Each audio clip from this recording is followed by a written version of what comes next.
नमस्कार साथियों, मेरा नाम है कनुज और हमारी कंपनी का नाम है गुरुदेव real estate developers private limited.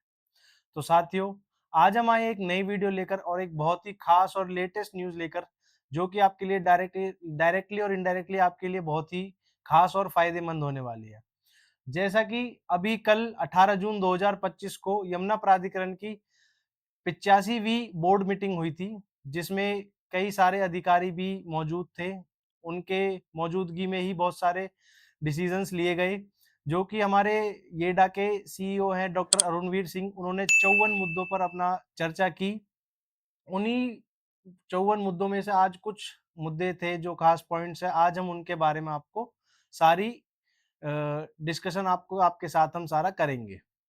तो साथियों, और इसमें एक खास बात और है, एक न्यूज़ बहुत दिनों से आ रही है कि यमुना प्राधिकरण एक स्कीम लाएगी जो कि 30 स्क्वायर मीटर के प्लॉट्स होंगे।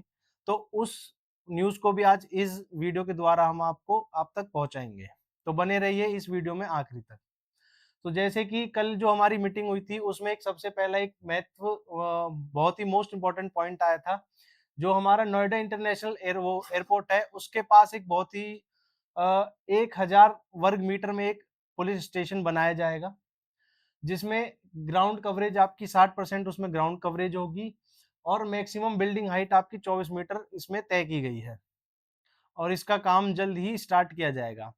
चलते हैं दूसरे पॉइंट पर, मास्टर प्लान 2041 के रिक्रिएशनल जोन। तो साथियों, सेक्टर 22 एफ में 700 एकड़ और सेक्टर 23 बी में 500 एकड़ की जमीन प्रस्तावित की गई है, जिसमें आपके रिक्रिएशनल जोन्स बनाए जाएंगे, जैसे कि गोल्फ कोर्स, जिम खाना, दिल्ली हाट और आपका ओलंपिक विलेज और एविएशन म्यूजियम और थीम पार्क जैसे कई इसमें प्रोजेक्ट्स आने हैं, जिनको बोर्ड ने इन प्रोजेक्ट्स को पीपीपी मोड पर विकसित करने की शर्त मंजूरी दी है। पीपीपी मतलब पब्लिक प्राइवेट पार्टनरशिप, मतलब गवर्नमेंट जो है प्राइवेट बिल्डर्स या प्राइवेट डेवलपर्स को ये इनका प्रोजेक्ट देगी बनाने के लिए, वो इसको डेवलप करेंगे।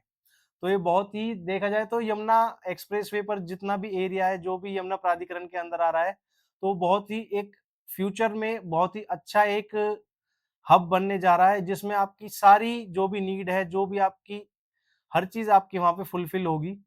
चलते हैं तीसरे पॉइंट पर, फेज़ 2 में रूरल और एग्रीकल्चर एरिया की डेवलपमेंट पॉलिसी भी इसमें जारी की गई।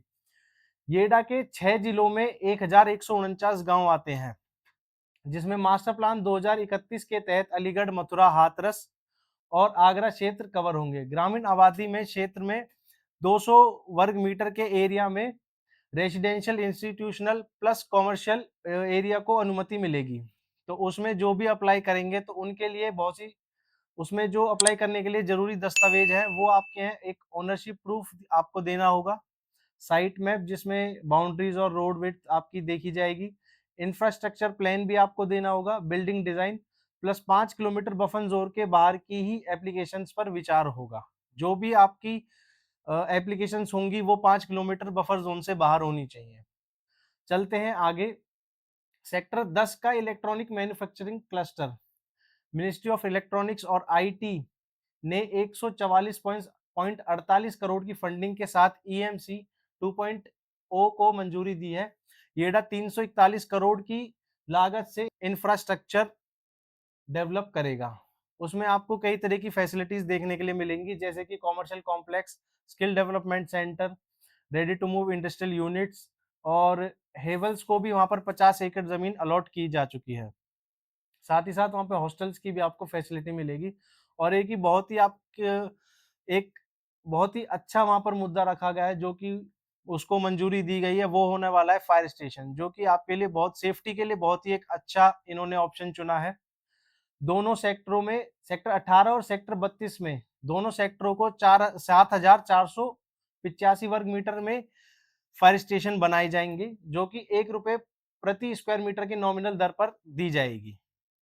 तो ये एक बहुत ही खास आपको एक वहाँ पर फैसिलिटी आपको मिलेगी फ्यूचर के लिए। साथ ही साथ मदर डेयरी के बूथ्स में भी बदलाव किया गया है, जो कि सेक्टर 18 और 20 में मदर डेयरी के पहले जो मदर डेयरी को पहले 200 स्क्वायर मीटर के प्लॉट्स को अलॉट किया था, 21 प्लॉट्स आपको अलॉट करे थे मदर डेयरी को, अब उनको 200 के साइज से हटाकर 100 स्क्वायर मीटर के प्लॉट्स को मंजूरी दी गई है।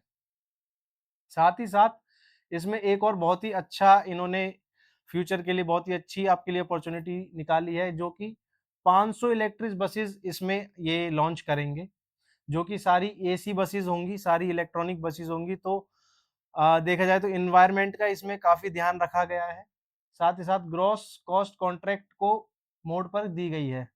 अच्छा, ई बसेस को चलाने के लिए ग्रॉस कॉस्ट जीसीसी मोड पर दी गई है इसको अनुमति। सेक्टर और अगले अगर चले अगले नेक्स्ट पॉइंट पर, सेक्टर 25 में 7% आबादी प्लॉट फार्मर के लिए। सेक्टर 25 में 120 स्क्वायर मीटर के प्लॉट्स, रेसिडेंशियल प्लॉट्स किसानों को दिए जाएंगे, और पहले से जो आवंटित प्लॉट थे 10% एक्विजिशन कॉस्ट वसूली की जाएगी। जो पहले से प्लॉट अलॉट्स थे उनमें जो 10% एक्विजिशन थी उसकी कॉस्ट उनसे वसूली जाएगी। साथ ही साथ चलते हैं अगले नेक्स्ट पॉइंट पर, जो कि है सेक्टर 29 का अपैरल पार्क, जिसमें एनएईसी को 82 प्लॉट्स अलॉट किए गए हैं, पहले किए जा चुके हैं। उसमें आपको प्रोग्रेस रेट इसमें दी गई है पूरी। 65 उसमें लीज प्लान आ चुके हैं, 61 उसमें लीज एग्जीक्यूट हो चुके हैं, 43 पोजेशन सर्टिफिकेट आ चुके हैं, 16 बिल्डिंग आपकी प्लान अप्रूव्ड है, और 7 फैक्ट्रीज अंडर कंस्ट्रक्शन है। तो इससे ये इस प्रोग्रेस रिपोर्ट से ये पता चलता है कि यमुना एक्सप्रेसवे पर डेवलपमेंट काफी तेजी से बढ़ रहा है। और देखा जाए तो बाकी के जो भी प्लॉट्स हैं वो जब भी इन्हीं इसी सेक्टर में जल्दी ही स्थापित किए जाएंगे। और जो भी आपका कुछ प्रोजेक्ट ऐसे हैं जो रुके हुए हैं, जैसे कि 7 इसमें लेगेसी स्टाइल प्रोजेक्ट्स हैं, जिनसे 407.90 करोड़ का भुगतान किया गया है। अगले साल का अनुमानित रेवेन्यू 621 करोड़ होगा। फरवरी 2024 से मार्च 2025 तक सिर्फ 800 रजिस्ट्री डीड्स पूरे हुए हैं। तो ये एक ही बहुत ही जरूरी एक मुद्दा रखा गया था, जिसमें आपको सारी इंफॉर्मेशन दी गई है। साथ ही साथ एक वन टाइम सेटलमेंट स्कीम भी लॉन्च कर रहे हैं। जैसे कि पिछली जो स्कीमें आई थी उनसे अब तक 551.55 करोड़ की वसूली की जा चुकी है, जबकि देखा जाए तो अभी भी करंटली 7,917 अलॉटीज पर 4,948 करोड़ रुपए बकाया है। तो एक बहुत ही बड़ी इन्होंने योजना निकाली है, जो कि इसका टाइम इन्होंने 1 जुलाई से 31 अगस्त तक इसकी आपको इन्होंने टेन्योर रखा है कि इस टाइम के बीच ये अपना सारे बकाया राशि अपनी जमा कर दें। साथ ही साथ सेक्टर 10 में power infrastructure development electronic hub sector 10 के लिए यमुना प्राधिकरण ने 132/33 केवी का सबस्टेशन और डबल सर्किट ट्रांसमिशन लाइन का बनवाई जाएगी, लाइन उसमें बनवाई जाएगी, जिसके लिए 2 हेक्टेयर भूमि जो है उन्होंने आरक्षित की गई है, उनको आरक्षित की गई है। तो साथियों 3 से 4 दिन पहले एक न्यूज आई थी न्यूज़पेपर में, जिसमें न्यूज ये दी गई थी कि यमुना प्राधिकरण सेक्टर 18 और 20 में 30 स्क्वायर मीटर के प्लॉट्स की स्कीम लॉन्च करेगी, जो कि ये स्कीम उनके लिए होगी जो ईडब्ल्यूएस के अंतर्गत लोग आते हैं। ईडब्ल्यूएस का मतलब है इकोनॉमिकली वीकर सेक्शन, जिसमें जो हमारे भाई बंधु जो महंगे जो बड़े प्लॉट साइज हैं, महंगी जो जमीनें हैं वो अफोर्ड नहीं कर सकते, उनके लिए ये स्कीम निकाली जाएगी। और इसमें अप्लाई करने के लिए भी आपको ईडब्ल्यूएस का सर्टिफिकेट आपको इसमें सबमिट करना होगा।